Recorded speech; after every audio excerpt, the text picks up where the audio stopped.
মধ্যপ্রাচ্যের যুদ্ধে জ্বালানির সংকটে পড়তে যাচ্ছে বাংলাদেশ। বর্তমানে জ্বালানি তেলের যে মজুদ আছে তা দিয়ে মাসখানেক চলবে বলে জানালেন বিদ্যুৎ ও জ্বালানি মন্ত্রী ইকবাল হাসান মাহমুদ টুকু। তিনি জানান, বিকল্প উপায়ে সংকট সমাধানের চেষ্টা চলছে। মার্কেটে আলোকসজ্জা সীমিত করা, ব্যক্তিগত পরিবহন কম ব্যবহার সহ জ্বালানির সাশ্রয়ের আহ্বান জানান মন্ত্রী। শারমিন নীরার রিপোর্ট। ক্ষেপণাস্ত্র আর গোলাবারুদের আঘাতে জ্বলছে মধ্যপ্রাচ্য, যার উত্তাপ ছড়িয়ে পড়েছে গোটা বিশ্বে। আরব দেশগুলো থেকে বন্ধ জ্বালানি উত্তোলন ও পরিবহন, ফলে বিশ্ববাজারে বেড়েছে তেল ও গ্যাসের দাম, যার ধাক্কা লেগেছে বাংলাদেশেও। বুধবার সচিবালয়ে মন্ত্রী জানান, দেশে জ্বালানি তেল ও গ্যাসের যে মজুদ আছে তা দিয়ে এই মাস চলবে। তবে যুদ্ধ দীর্ঘ হলে বাড়বে সংকট।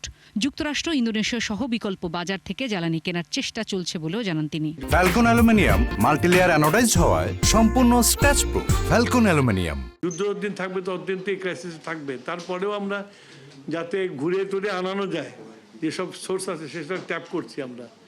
আমরা স্পট পারচেসে গেছি, স্পট পারচেস সেরকম রেসপন্স পাচ্ছি না। আমরা সব মিলিয়ে এটা যুদ্ধ, তো ক্রাইসিস, তো আমরা বলতে পারো যে আমরা ক্রাইসিস ম্যানেজমেন্ট করছি এখন। এই অবস্থায় জ্বালানি ব্যবহারে সাশ্রয়ী হবার আহ্বান জানিয়েছে সরকার। মার্কেটের আলোকসজ্জা সীমিত করা, ব্যক্তিগত গাড়ি কম ব্যবহার সহ নানা উদ্যোগ নেওয়া হচ্ছে বলেও জানান মন্ত্রী। সাপ্লাই লাইন স্লো হয়ে গেছে, যা আছে সেইটাই আমরা সাশ্রয়ভাবে ব্যবহার করব।